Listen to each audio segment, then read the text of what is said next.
আসসালামু আলাইকুম এভরিওয়ান, আপনারা দেখতে পাচ্ছেন ডাকসু নির্বাচনের ফলাফলের জন্য অপেক্ষারত জনসাধারণ তারা ডাকসু নির্বাচনের ফলাফল জানার জন্য অধীর আগ্রহে অপেক্ষা করছে শাহবাগ মোড়ে। পুরো শাহবাগ মোড় জনসাধারণে লোকারণ্য হয়ে আছে। এটা মূলত শাহবাগ মোড়।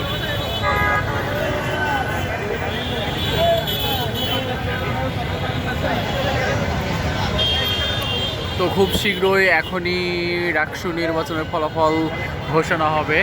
তো ঘোষণা হলে আমরা একটি উৎসব মুখর পরিবেশ দেখতে পাবো এই শাহবাগ মোড়ে, এবং কোনো প্রকার অপ্রীতিকর ঘটনা যাতে না ঘটে সেজন্য